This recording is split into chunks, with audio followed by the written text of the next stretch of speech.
पदाधिकारी, अधिकारी, लोकप्रतिनिधी आणि उपस्थित सर्व शेतकरी, गावकरी, भगिनी आणि बंधूंनो, अतिशय मोठी अतिवृष्टी आपल्या महाराष्ट्रामध्ये आणि विशेषतः मराठवाड्याच्या भागामध्ये झाली।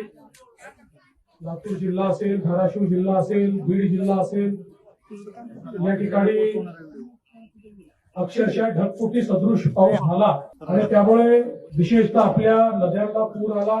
त्याचं पाणी आसपासच्या शेतीमध्ये शिरलं, पिकांचं नुकसान झालं, जमीन खरडून गेली, गावामध्ये पाणी शिरलं, लोकांचं घरातलं धान्य, त्या ठिकाणी घरातल्या वस्तू याचं नुकसान झालं, बऱ्याच ठिकाणी व्यापाऱ्यांचं देखील नुकसान झालं। आणि म्हणूनच आज या ठिकाणी मी आलो आहे। खरं म्हणजे यापूर्वी याच गावामध्ये मी 7 वर्षापूर्वी जलयुक्त शिवारचं काम बघण्याकरता आलो होतो आणि खरंच अतिशय चांगलं काम जलयुक्त शिवारचं आपण केलं होतं। त्यावेळी खरं म्हणजे आपल्याला पाणी मिळावं म्हणून आपण काम केलं होतं, पण आता पाणी इतकं अधिक झालंय की यावेळी त्याच्यामुळे मोठं नुकसान आपलं झालंय। आणि म्हणून शासन म्हणून मी आपल्याला या निमित्ताने आश्वस्त करतो की सगळे निकष बाजूला ठेवून आम्ही सर्व शेतकऱ्यांना सरसकट मदत करणार आहोत आणि जेवढी वाढीव मदत आम्हाला करता येईल ती करण्याचा आमचा प्रयत्न असेल।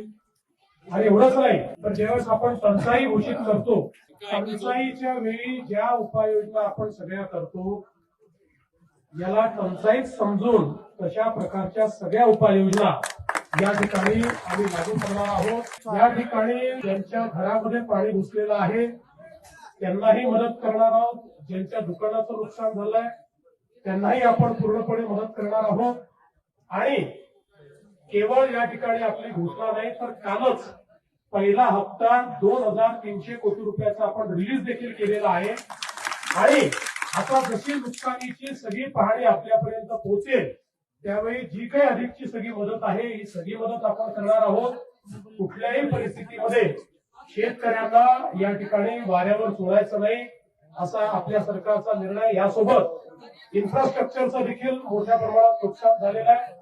विशेषतः या गावची जी मागणी आहे की 2 गावांना जोडणारा आपल्याला जो पूल या ठिकाणी करायचा आहे, मी आजच घोषणा करतो की या पुलाला आम्ही मान्यता देऊ। या ठिकाणी येणाऱ्या रस्त्याला देखील आम्ही मान्यता देऊ, तो रस्ता देखील जो आहे त्यालाही आम्ही मान्यता देऊ आणि सगळ्या पद्धती